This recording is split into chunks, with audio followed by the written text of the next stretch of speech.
This is a first look at the brand new EPEver TRIRON N series of solar charge controllers, and as you can see from these huge letters on the front, it's MPPT. And the model I have here, the TRIRON 2210N, is a 20 amp model. And the form factor here is almost identical to the Tracer A series from EPEver, but as we can see here, we've got quite a basic battery readout here, just a simple state of charge meter, a button to turn the load on and off, and a status light for the solar and for the battery. And like so many other solar charge controllers now, this one's got two USB ports on it, which are 5 volts, maximum 2.2 amps. And of course down the bottom we connect our solar panel, our battery and our load, and there's also a jack down here for a temperature sensor. So although the form factor is much more like the Tracer A series from EPEver, actually the functionality here on the screen is much more like the BN series. But don't switch off yet, because this solar charge controller has got a couple of tricks up its sleeve. Or should I say under the hood, because if I put a screwdriver in the side here, this opens up, and we can then completely remove this module. The battery status indicator here, we can completely remove it, and there's the module in the back of the fascia. So EPEver have made a modular solar charge controller, and here's a screen with 5 buttons, an LCD screen. There's still some status lights for the solar and the battery and the load, but now we have a screen with lots of information on it and 5 buttons to play with. But the modules don't end there. We can replace the USB ports here, and well, what do we want? Well, I'm going to shove in an RS485 communication port, and some USBs.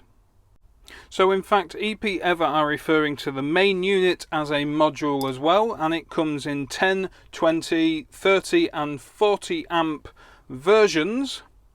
And it's worth noting that actually the power module, the main unit itself, can be operated independently without any other modules. It will work out of the box without any additional components.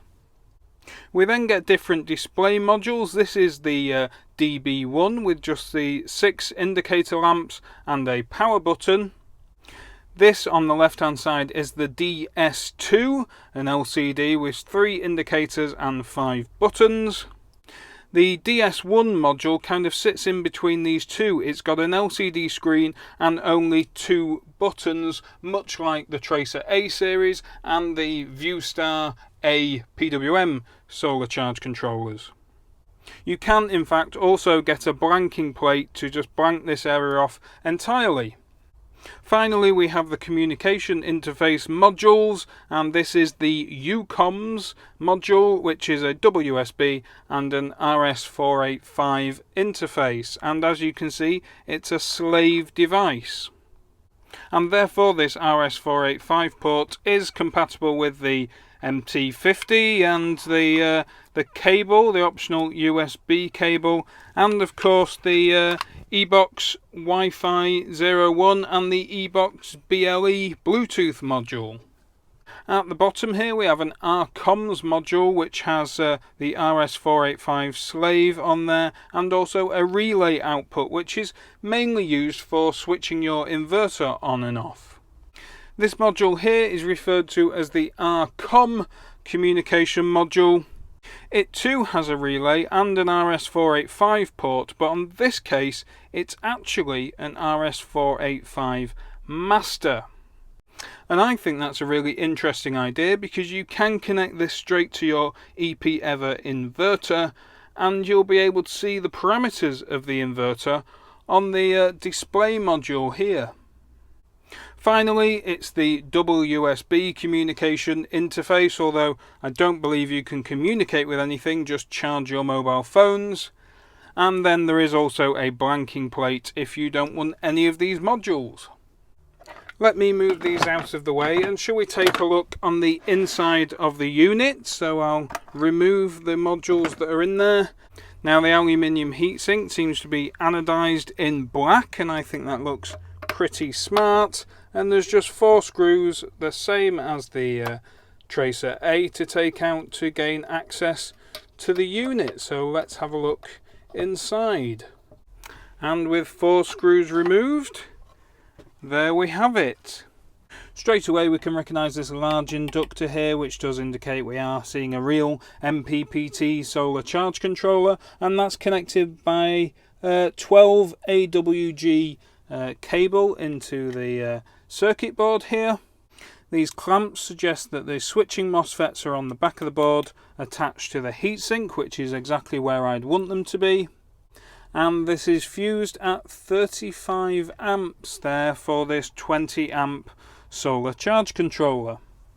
The silk screen at the top says that this is the TRIRON 2210N version 1.2.1.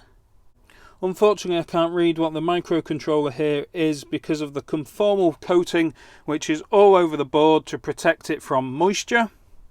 But if I lift the board up there, we can see these extended pin headers where the display module and the communication module attach.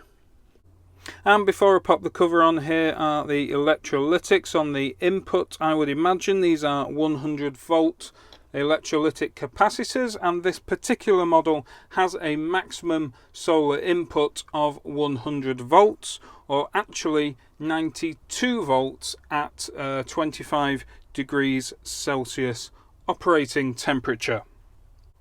Another change with the TRIRON series is that the connections here are common negative rather than common positive, and I know that that will make some people much happier. So that's my first look at the new TRIRON MPPT solar charge controller range from EPEver. And I think that EPEver are hoping that this solar charge controller can be anything you want it to be. I must thank EPEver for sending me this product practically straight from the factory, no retail packaging or manual included. And I'd particularly like to say thank you to Wanderer. And in my next video I'm going to plug in a solar panel and a battery into the TRIRON and see what it can do. And that battery might be lead acid, but who knows, it could also be lithium ion. Did I not mention that the TRIRON series is a lithium ion solar charge controller as well as a lead acid? Well, you'll have to join me in the future to see it for yourself. Hopefully you've enjoyed this video. If you have, give me a thumbs up, subscribe down below, comment if you can, and I'll see you next time. Thanks for watching.